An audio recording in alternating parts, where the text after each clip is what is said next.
Good morning friends. હવે આપણે આજના વિડિયોમાં WH ક્વેશ્ચન્સની વાક્ય રચનાને સમજીશું. તો સૌથી પહેલા લઈશું હુ. હુની વાક્ય રચના આમ તો યાદ રાખવા જેવી જ નથી, કારણ કે આપણે પહેલા પણ સ્પષ્ટતા કરી હતી કે કર્તાને સ્થાને હુ આવશે. તો હુની વાક્ય રચનામાં જો સાદો વર્તમાનકાળ હોય તો હુ પછી આવી જશે એસ કે એસ વાળું ક્રિયાપદ, કર્મ અને અન્ય શબ્દો. સાદા વર્તમાનકાળમાં તમને ખબર જ છે કે કર્તા પછી મૂળ ક્રિયાપદ હોય છે કે એસ કે એસ હોય છે, પણ જ્યારે જો આપણે પ્રશ્ન કરીએ ત્યારે એસ કે એસ વાળું ક્રિયાપદ મૂકીને પ્રશ્ન થતો હોય છે. એટલા માટે વાક્ય રચનામાં મેં એ રીતે લખ્યું. ભૂતકાળ, તો ભૂતકાળમાં કર્તા પછી ભૂતકાળનું રૂપ હોય છે, માટે હુ પછી તરત જ ભૂતકાળનું રૂપ. એટલે કે જે વાક્ય હશે એ વાક્યમાંથી ફક્ત કર્તા કાઢીને હુ મૂકવાનું રહેશે, બીજી વાક્ય રચનામાં કોઈ જ ફેરફાર નહીં. અને પ્રશ્નાર્થ ચિહ્ન હોય તો હોય જ. સાદા ભવિષ્યકાળમાં પણ તમે જોઈ શકો છો કે કર્તાને સ્થાને હુ મૂક્યા પછી આવી જશે તમારું will. બાકીની વાક્ય રચનામાં તમારે કોઈ જ ફેરફાર કરવાનો નથી, એટલે કે will ની આગળ હોય તે કર્તા, ભૂતકાળના રૂપની આગળ હોય તે કર્તા, એસ કે એસ વાળું ક્રિયાપદ હોય અથવા મૂળ ક્રિયાપદ હોય એની આગળ હોય તે કર્તા ગણાય. તો આ પ્રમાણે ત્રણ ટેન્સ. ચાલુ વર્તમાન કાળમાં એમિઝાર જોવા મળશે તો એની આગળ હોય કર્તા, તો તરત જ હુ પછી તમને ઈજ કે આર વાળા વાક્યો જોવા મળશે. ચાલુ ભૂતકાળ હશે તો વોઝ વેર, અને પછીની વાક્ય રચનામાં તો કોઈ જ ફેરફાર આવવાનો નથી, તો એ પ્રમાણે કર્તાને સ્થાને હુ મૂકવાનું રહેશે, તરત વોઝ વેર. પૂર્ણ વર્તમાન કાળમાં હેવ હેઝ, તો આ પ્રમાણે આપણે 6 ટેન્સને એક સાથે વાક્ય રચના લીધી છે હુની. તો આ રીતે એની વાક્ય રચના છે. હવે દરેકનું એક્ઝામ્પલ મેં નીચે આપેલું છે. આ એક્ઝામ્પલમાં તમને બે બાબતો આવડશે કે એમાં તમને એક ટેન્સમાંથી બીજા ટેન્સમાં વાક્યને ફેરવવા માટે આપણે શું કરીએ છીએ એ પણ અહીંયા સમજાઈ જશે, અને એનો પ્રશ્ન પણ બનશે. તો હુ વડે પ્રશ્ન બનાવવા માટે આપણે શું કેન્સલ કરીએ છીએ અને કેવી રીતે હુ વડે પ્રશ્ન બનાવીએ છીએ તે આપણે જોઈશું. તો અહીંયા પહેલા એક્ઝામ્પલમાં તમે જોઈ શકો છો કે કર્તા છે મિસિસ નિરૂપમા. તો Mrs Nirupama teaches us English. તો અમને અંગ્રેજી શ્રીમતી નિરૂપમા ભણાવે છે. તો આ પ્રમાણે કોણ ભણાવે છે? તો તમને જવાબમાં મળશે મિસિસ નિરૂપમા. તો પ્રશ્ન પૂછવાથી, કોણ વડે પ્રશ્ન પૂછવાથી જે જવાબ મળે તે કર્તા કહેવાય. તો આ પ્રમાણે હુ વડે પ્રશ્ન કર્યો તો મિસિસ નિરૂપમા મળે છે, તો એને હુ વડે આપણે વાક્ય બનાવ્યું. નીચે પ્રશ્ન વાક્ય, મિસિસ નિરૂપમાની જગ્યાએ મેં મૂકી દીધું હુ, અને પછીની વાક્ય રચનામાં આમ તો કોઈ જ ફેરફાર નથી, પણ જો વાક્યની અંદર આ રીતે અસ આપેલું હોય તો આપણે પ્રશ્ન પૂછીએ ત્યારે એ રીતે કરતા હોય છે કે તમને અંગ્રેજી કોણ શીખવે છે. દરેક વાક્યમાં આવું હોતું નથી, પણ જ્યાં હોય તો આ ફેરફારને ધ્યાનમાં રાખશો. તો આ પ્રમાણે આપણે તમને એવું બોલીએ છીએ, જાતે ને જાતે અમને અંગ્રેજી કોણ શીખવે છે એવો પ્રશ્ન નથી કરતા, પણ તમને અંગ્રેજી કોણ શીખવે છે એવો પ્રશ્ન કરીએ છીએ. એટલા માટે ત્યાં મેં આ ફેરફાર કરેલો છે, અને ધ્યાનમાં રાખશું કે જ્યાં જ્યાં અસ છે ત્યાં યુ થયું છે. એ કર્મ વિભક્તિ છે, કર્મ વિભક્તિ ત્યાં મેં બદલેલી છે. હવે બીજા વાક્યમાં પણ તમને સમજાઈ ગયું, કરતા તો એ જ છે, પણ મેં વાક્યને ફેરવી લીધું છે. વાક્યને ફેરવ્યું, ભૂતકાળમાં તમે શું કર્યું? ટીચીસ હતું એની જગ્યાએ ભૂતકાળનું રૂપ એટલે કે ટીચનું ભૂતકાળ ટોટ લાવી દીધું. ટીચનું ભૂતકાળ ટોટ લાવી દીધું, TAUGHT. તો ભૂતકાળનું વાક્ય છે, પણ હુ વાળા વાક્યમાં ટેન્સ ના સમજાય તો પણ કોઈ પ્રોબ્લેમ નથી, કારણ કે કર્તા ઓળખાઈ ગયો તો કર્તાને સ્થાને હુ મૂકવાનું થશે. તો અહીંયા તમે જોઈ શકો છો કે હુ ટોટ યુ ઇંગ્લિશ, અને અહીંયા ક્વેશ્ચન માર્ક. તો ક્વેશ્ચન માર્ક. ત્રીજા વાક્યમાં પણ એ જ રીતે છે, કર્તા એ જ છે, વાક્યનો ટેન્સ બદલ્યો. તો ભવિષ્યકાળના વાક્યને ફેરવવા માટે will teach કરવું પડે. ભવિષ્યકાળનું વાક્ય બની ગયું. ભવિષ્યકાળના વાક્યને પ્રશ્ન બનાવવા પણ આપણે એ જ કર્યું કે જે મિસિસ નિરૂપમા છે એને મેં કેન્સલ કર્યું, કર્તાને અને એની જગ્યાએ હું મૂકી દીધું. ચાલુ વર્તમાન કાળમાં વાક્યને ફેરવવા માટે વાક્ય રચના આપણી છે કે કર્તા પછી એમિઝાર આવવું જોઈએ, પછી આઈએનજી વાળું ક્રિયાપદ. તો એ પ્રમાણે વાક્ય તમે જોઈ શકો છો કે મિસિસ નિરૂપમા ઇઝ ટીચિંગ એટલે કે ઇઝ ટીચિંગ ના આધારે આપણે ઓળખી શકીએ કે ચાલુ વર્તમાન કાળ છે. તો એમાં પણ આપણે કર્તા ને સ્થાને હું મૂકી દીધું અને એ પ્રમાણે વાક્ય બનાવ્યું કે કર્તા છે મિસિસ નિરૂપમા. પાંચમા વાક્યમાં પણ ચાલુ ભૂતકાળમાં પણ કર્તા તો એ જ છે, પણ ભૂતકાળનું વાક્ય ઓળખવા માટે, ચાલુ ભૂતકાળ છે ઓળખવા માટે વોઝ વેર માંથી ગમે તે એક ઉભીનું રૂપ, ભૂતકાળનું રૂપ હોય છે અને પછી આઈએનજી વાળું ક્રિયાપદ. તો વાક્ય રચના પણ ધ્યાનમાં લેશો.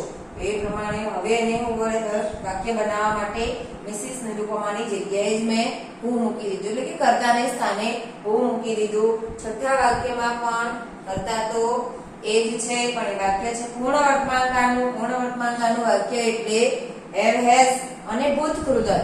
તો એ પ્રમાણે હેઝ અને ટોટ તમને જોવા મળે છે, તો હેઝ અને ટોટ જોવા મળે છે. તો એ પ્રમાણે છે. હવે જ્યારે એને પ્રશ્ન બનાવ્યો ત્યારે મિસિસ નિરૂપમાની જગ્યાએ હું મૂકી દીધું who has taught you English. તો આ પ્રમાણે દરેક ટેન્સના મેં એક્ઝામ્પલ લખ્યા છે એટલે તમને એક ટેન્સમાંથી બીજા ટેન્સમાં વાક્ય ફેરવતા પણ આવડશે. તો એ પણ તમને પેરેગ્રાફ માટે કામ લાગશે અને WH ક્વેશ્ચનમાં હું પણ તમને સમજાઈ જશે. હવે બીજું જોઈશું આપણે વોટ. તો વોટ ની આગળ સમજ આપણે આપી દીધી છે કે વોટ મીન્સ શું, એ બધી સમજ આપેલી છે. હવે વાક્ય રચના તરફ જઈશું. તો જો સાદો વર્તમાન કાળ હશે તો સાદા વર્તમાન કાળમાં જ્યારે વોટ વડે પ્રશ્ન બનશે તો વોટ સાથે ડુડ જ ધ્યાન રાખીશું કે આપણે ડુડ જ સહાયકારક ક્રિયાપદોની અહીંયા જરૂર પડશે. તો વોટ સાથે વર્તમાન કાળ બતાવતા સહાયકારક ક્રિયાપદો છે ડુ કે ડઝ. માંથી યોગ્ય રૂપ કોણ આધારે નક્કી કરવું? તો કર્તાને આધારે. વાક્યમાં જે કર્તા હશે એના આધારે. જો કર્તા ત્રીજો પુરુષ એકવચન, ત્રીજો પુરુષ એકવચન હશે તો જ તમારે ડઝ મૂકવાનું આવશે, બાકી બધામાં ડુ મૂકવાનું આવશે. તો આ પ્રમાણે કર્તાને આધારે નક્કી થશે. ત્રીજા નંબરે કર્તા અને 4 નંબરે એટલે કે ચોથા સ્ટેપે મૂળ ક્રિયાપદ. હવે આ પણ ધ્યાનમાં રાખીશું અને આ યાદ રાખવા માટેની જો બીજી પદ્ધતિ, તમને જો પ્રશ્ન વાક્ય આવડી ગયું હોય, સાદા વર્તમાન કાળનું પ્રશ્ન વાક્ય ઇન્ટરોગેટિવ સેન્ટેન્સ સમજાઈ ગયું હશે તો અહીંયા સમજણ પડી જશે. ઇન્ટરોગેટિવ સેન્ટેન્સમાં પણ આપણે ડુડ જ મૂકીએ છીએ વાક્યની શરૂઆતમાં. ડુડ જ મૂક્યા પછી કર્તા મૂળ ક્રિયાપદ કરવું પડે છે. મેં સમજ આપી હતી કે જ્યારે ડઝ મૂકશો ત્યારે ફેરફાર કરવો પડે છે. તો એ પ્રમાણે અહીંયા પણ આપણે એ જ ફેરફારને ધ્યાનમાં રાખીશું. તો એ પ્રમાણે આ ફેરફારને તમે ધ્યાનમાં રાખશો. જો પ્રશ્ન વાક્યનો તો વોટ વડે પ્રશ્નમાં પણ એ જ વસ્તુ તમને આવડી જશે. તો આ પ્રમાણે વસ્તુનું ધ્યાન રાખીશું. તો આ 4 સ્ટેપને ખાસ યાદ રાખીશું. 4 સ્ટેપને સ્ટેપ એવી રીતે ક્યાં મૂકવું એ ક્રમબદ્ધ યાદ રાખવાના છે કે વોટ પછી હંમેશા ડુડ જ, એના પછી કર્તા, કર્તા પછી મૂળ ક્રિયાપદ, પછી અન્ય શબ્દો. એ અન્ય શબ્દોમાં હોય તો ના હોય તો સીધું પ્રશ્નાર્થ ચિહ્ન આવશે. હવે વોટ વડે પ્રશ્ન પૂછવાથી તમને શું મળશે? કર્મ. તો એ પ્રમાણે જે શબ્દ મળે છે એ તો વાક્યની અંદર આવવો જોઈએ નહીં. જે જવાબ મળે, વોટના જવાબમાં જે શબ્દ હોય એ ક્યારેય વોટ વાળા પ્રશ્ન વાક્યમાં હોવું જોઈએ નહીં, એનું પણ ધ્યાન રાખીશું. હવે સાદા ભૂતકાળમાં પણ જો બીજી પદ્ધતિ છે કે એક વાક્ય રચના આવડી ગઈ તો બીજી વાક્ય રચનામાં તમે જોઈ શકો છો કે જ્યાં ડુડ જ છે ત્યાં ભૂતકાળ માટે ડીડ વપરાય છે તો ડીડ યાદ રાખવું. બાકીની વાક્ય રચના સેમ જ છે. બાકીની વાક્ય રચનામાં તો ત્રીજા સ્ટેપમાં કર્તા, ચોથા સ્ટેપમાં મૂળ ક્રિયાપદ. એટલે આગળની વાક્ય રચના તમારે યાદ રાખવાની એક જ ટેન્સમાં જરૂર છે.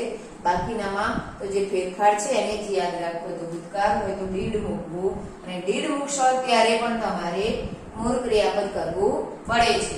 સાદો ભવિષ્યકાળ, તો સાદા ભવિષ્યકાળમાં વોટ સાથે વિલ કે શેલ જે રૂપો અંદર આપેલા જ હશે વાક્યમાં, એટલે કે આ ખૂબ જ ઈઝી પડશે.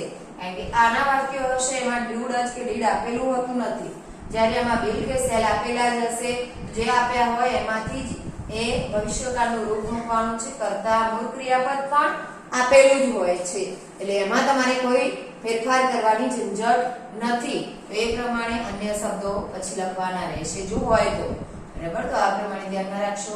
ચાલુ વર્તમાનકાળમાં પણ તમને વાક્ય જ્યારે હશે ત્યારે ખબર પડી જશે કે એમિઝાર આપ્યું છે, આઈએનજી છે, તો આ વાક્ય ચાલુ વર્તમાનકાળનું છે. તો એને વોટ સાથે એમિઝાર નું યોગ્ય રૂપ જે આપ્યું હોય તે કરતા આઈએનજી વાળું ક્રિયાપદ પણ એમના એમ જ મૂકવાનું છે. આઈએનજી વાળું ક્રિયાપદ પણ એમના એમ જ, કોઈ જ ફેરફાર ત્યાં કરવાનો નથી. ફક્ત વાક્યમાંથી એને ગોઠવતા શીખવાનું છે. તો આ પ્રમાણે ધ્યાન રાખશો. અન્ય શબ્દો તો આગળ કીધું એ પ્રમાણે હોય તો.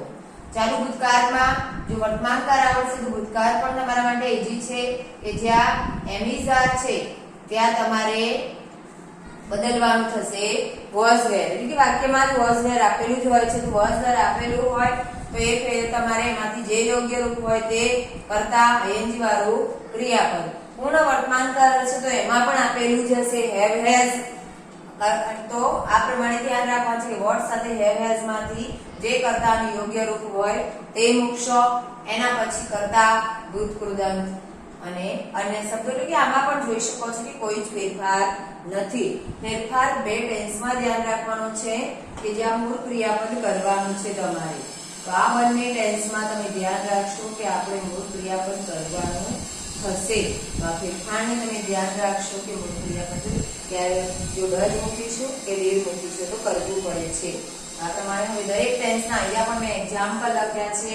તો પહેલું એક્ઝામ્પલ લાઈન બંધ જેમ ટેન્સ છે એ પ્રમાણે એક્ઝામ્પલ છે. સાદો વર્તમાનકાળ વાક્યને ઓળખવું પણ પડશે તમારે.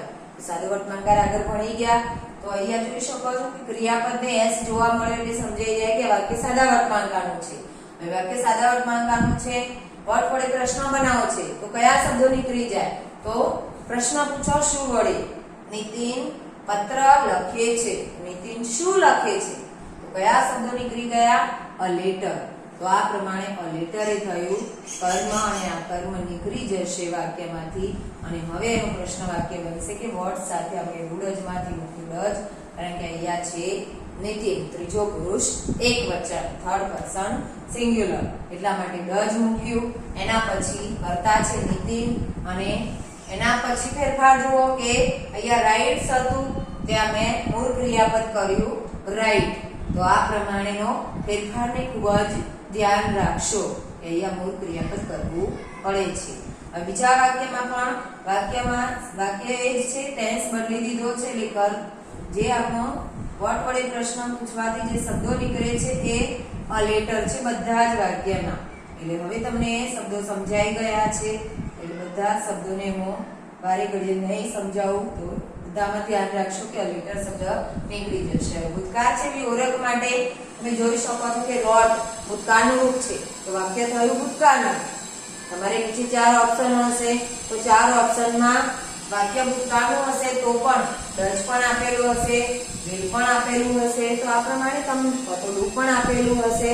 તો આ પ્રમાણે તમને ભૂલ પાડવા માટે એ મિસ્ટેક થાય એના માટે એવી રીતે આપેલા છે. તમારે વાક્યને ઓળખવાનું છે કે રોટ એ તો ભૂતકાળનું રૂપ છે તો એ તો ભૂતકાળનું વાક્ય ગણાય. તો વોટ સાથે આવવું જોઈએ ડીડ. કરતા આવ્યો, અહીંયા પણ મૂળ ક્રિયાપદ આવી ગયું. તમને અહીંયા પણ એ રીતે આપેલું હશે કે ભૂતકાળનું રૂપ પણ આપેલું હશે. એવું પણ વાક્યરચના આપી હશે કે જેથી તમે એ વાક્યરચના ઉતાવળમાં ચૂઝ કરી લો. પણ ઉતાવળ કરશો નહીં કે ધ્યાનપૂર્વક 4 સ્ટેપ ચેક કરવાના છે કે ચોથા સ્ટેપમાં જ્યાં ફેરફાર છે એ પણ આપણે ધ્યાન રાખીશું. અહીંયા પણ તમને ભૂલ કરવા માટે એસ આપેલો હશે, અહીંયા પણ ભૂતકાળનું રૂપ હશે. પણ તમે ધ્યાન રાખશો કે 2 વાક્યો હશે વોટ વડે જ હશે પણ એકમાં મૂળ ક્રિયાપદ હશે એકમાં નહીં હોય. તો એ ધ્યાન રાખશો એ વાક્યરચના સાચી કહી છે.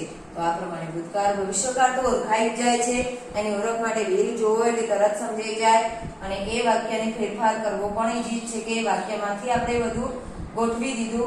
વોટ સાથે વિલ લીધું, કર્તાને ત્રીજા નંબરે લાવ્યા, 4 નંબરે મૂળ ક્રિયાપદ. ચાલુ વર્તમાનકાળમાં પણ ઈજી છે. વોટ સાથે ઈ જ અંદર આપેલું છે તો ઈ જ લીધું, કર્તા લીધો. આઈએનજી પણ એમના એમ જ રહ્યું. What is Nitin writing? Nitin શું લખી રહ્યો છે? નીતિન પત્ર લખી રહ્યો છે. પાંચમા વાક્યમાં પણ તમે જોઈ શકો છો એ પણ ઈજી છે. વોટ સાથે વોઝ મૂકવું, વોઝ માંથી જે આપ્યું હોય તે મૂકવું.